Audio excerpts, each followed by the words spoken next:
Assalamualaikum warahmatullahi wabarakatuh. Perkenalkan, nama saya Sarah Rahmabila Ulfa, PP 181084-2007, dari Departemen Administrasi Publik, Fakultas Ilmu Sosial dan Ilmu Politik, Universitas Andalas. Sebelumnya, izinkan saya mengucapkan terima kasih kepada dosen penguji yang telah berkenan mendengarkan presentasi saya saat ini, dan juga saya ingin mengucapkan terima kasih kepada kedua dosen pembimbing saya, yaitu Bapak Roni Eka Putra dan Ibu Sudarini, yang telah membimbing proposal skripsi saya hingga saat ini.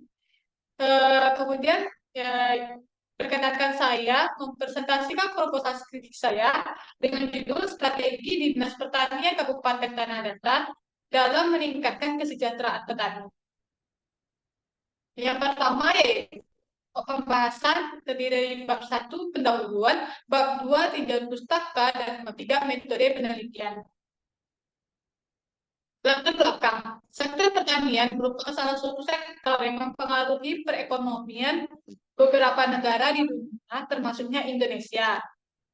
Dari tabel ini dapat dilihat bahwa pertanian kehutanan perikanan dengan total 37.130.676 sebagai sektor pendapatan yang paling tinggi di Indonesia dibandingkan dengan industri pengolahan. Tingginya potensi tersebut menjadikan upaya pemerintah pusat membuat program strategi sehingga mampu mencapai target kesejahteraan petani. Dengan merumuskan beberapa program strategi, diantaranya yaitu kredit usaha rakyat,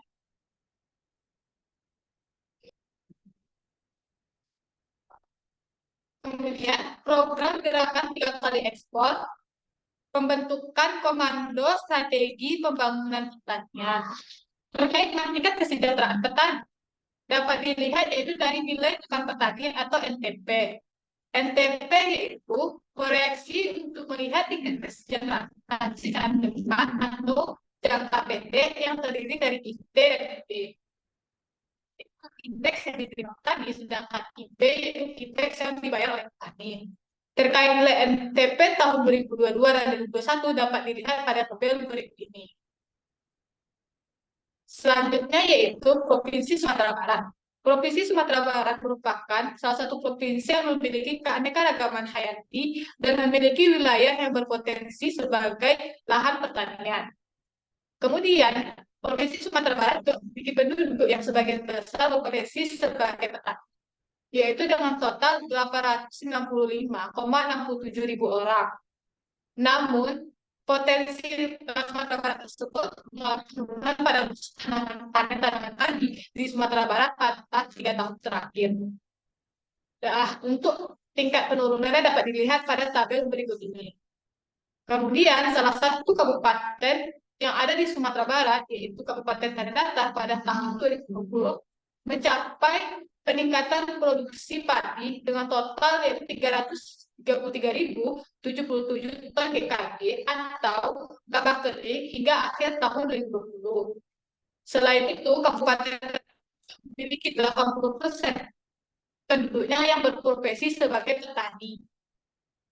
Pentingnya sektor pertanian di Kabupaten Tanah Datar dapat dilihat dari produk domestik regional bruto Tanah Datar yang terbesar berasal dari sektor pertanian. Pertama, pada tahun 2022, PDRB Tanah Datar itu sebesar 27,81%. Pertanian di Tanah Datar juga mengalami perubahan, di antaranya yaitu biaya jasa membajak sawah atau pratanam itu mahal, kemudian juga mesti baja dan 70% lahan pertanian merupakan lahan tak ada hujan, sehingga upaya pemerintah Kabupaten Tanah Datar dalam meningkatkan kesejahteraan ini menjadi terganggu.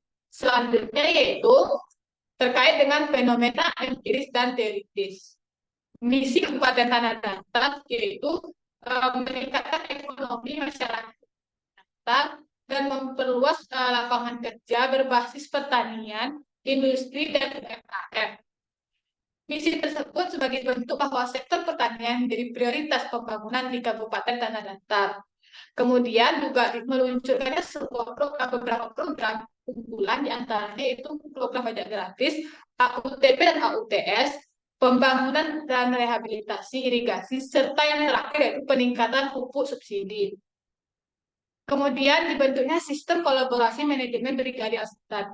Brigade Alsintan yaitu dibentuk di luar struktur Dinas Pertanian dan dilakukannya rekrutmen untuk posisi pada Brigade Alsintan sebagai tim. Dan terdiri dari beberapa manajer yang terletak pada 14 kecamatan yang ada di tanah datar. Kemudian mengoptimalkan anggaran APBD Kabupaten Tanah Datar untuk program unggulan yang ada dan memaksimalkan dana yang ada.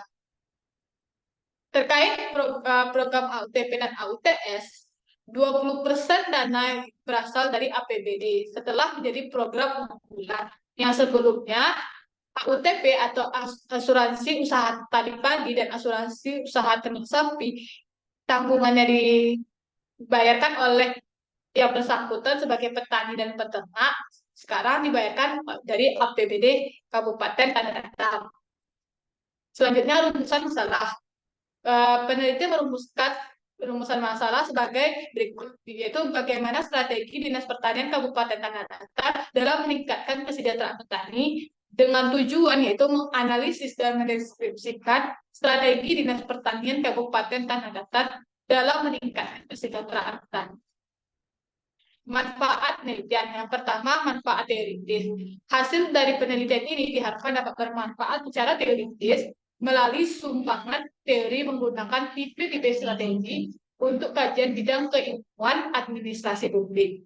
Kemudian, untuk manfaat praktis diharapkan dapat digunakan sebagai masukan dan pertimbangan bagi Dinas Pertanian Kabupaten Tanah Datar agar bisa melakukan perbaikan terhadap aspek yang berkaitan dengan mensejahterakan petani melalui program unggulan yang 4 di bidang sektor pertanian.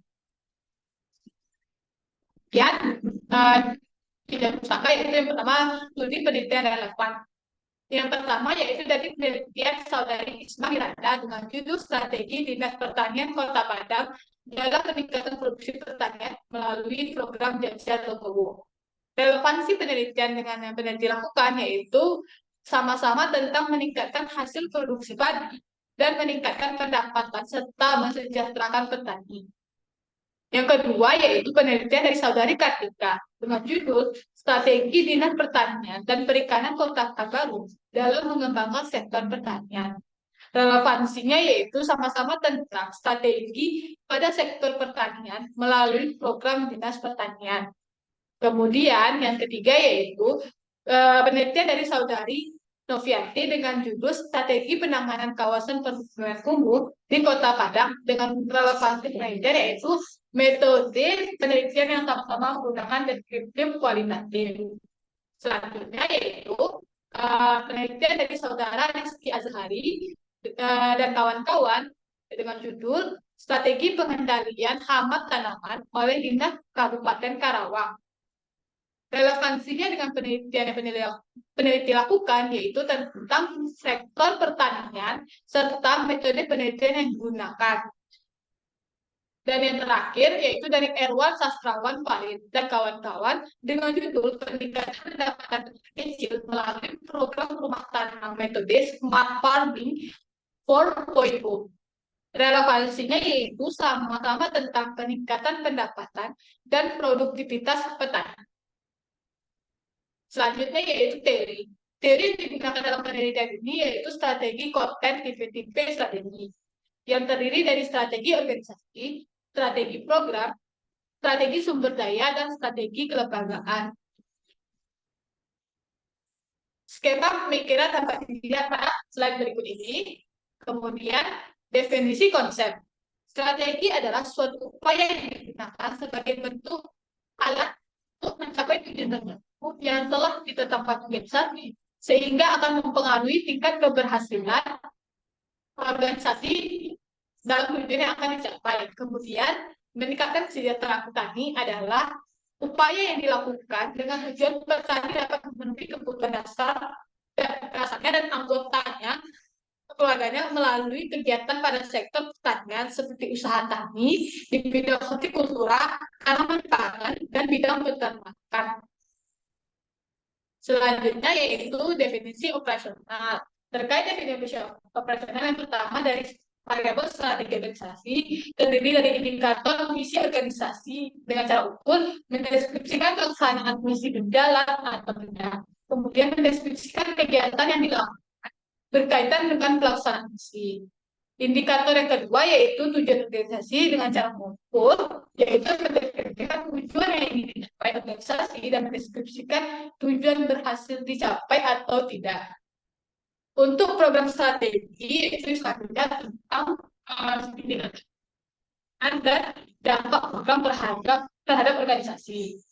Indikator yang pertama dengan cara mengukur yaitu mendeskripsikan kegiatan program yang direalisasikan dalam upaya meningkatkan kesejahteraan petani. Mendeskripsikan kegiatan atau program berjalan atau tidak. Kemudian mendeskripsikan upaya yang dilakukan untuk menjalankan kegiatan atau program. Kemudian dampak program. Mendeskripsikan dampak yang ditimbulkan dari kegiatan atau program yang direalisasikan dari pelaksanaan program. Selanjutnya yaitu variabel yang ketiga, strategi pendukung sumber daya. Terkait ini terdiri dari indikator sumber daya manusia, indikator sumber daya finansial, dan sarana prasarana. Indikator pertama sumber daya manusia, secara umumnya yaitu mendeskripsikan jumlah sumber daya dalam organisasi. Kemudian mendeskripsikan upaya yang dilakukan dalam meningkatkan kemampuan sumber daya manusia. Untuk indikator yang kedua, sumber daya finansial atau keuangan, yaitu mendeskripsikan yang pertama, ketersediaan anggaran untuk mewujudkan pelaksanaan kegiatan atau program, dan mendeskripsikan anggaran yang ada, mencukupi atau tidak untuk pelaksanaan kegiatan atau program. Indikator yang ketiga, yaitu sarana dengan cara ukur, mendeskripsikan ketersediaan sarana prasarana yang berkaitan dengan pelaksanaan program, kegiatan, kemudian mendeskripsikan sarana prasarana yang tersedia sudah memadai atau tidak memadai. Kemudian yang terakhir variabel strategi kelembagaan. Yang pertama indikator struktur dan kewenangan dengan cara ukur yang pertama mendeskripsikan struktur organisasi dan yang kedua mendeskripsikan tupoksi organisasi. Yang terakhir indikator kebijakan dan peraturan yang dimiliki. Mendeskripsikan cara ketersediaan SOP atau program kegiatan masyarakat. Dia mendeskripsikan pelaksanaan kerja sesuai dengan SOP atau tidak. Yang terakhir yaitu metode penelitian. Kalau penelitian ini peneliti menggunakan pendekatan analisis penelitian kualitatif deskriptif, kemudian teknik pengumpulan data yaitu teknik wawancara dan dokumentasi. Terkait dengan teknik pemilihan informan menggunakan teknik purposive sampling. Selanjutnya yaitu peranan peneliti dalam penelitian ini sebagai instrumen kunci. Proses penelitian yang dilakukan yaitu merumuskan masalah, wawancara, dan menarik kesimpulan. Untuk unit analisis yaitu lembaga dan teknik analisis data yaitu reduksi data, penyajian data, dan yang terakhir penarikan kesimpulan. Selanjutnya yang terakhir yaitu teknik keharusan data. Dalam penelitian ini menggunakan triangulasi sumber. Terima kasih. Sekian presentasi yang hari ini saya lakukan. Apabila ada salah kata mohon dimaafkan. Saya harap dapat saran dari dosen dan pembimbing untuk perbaikan dari proposal saya ke depan. Terima kasih. Assalamualaikum warahmatullahi wabarakatuh.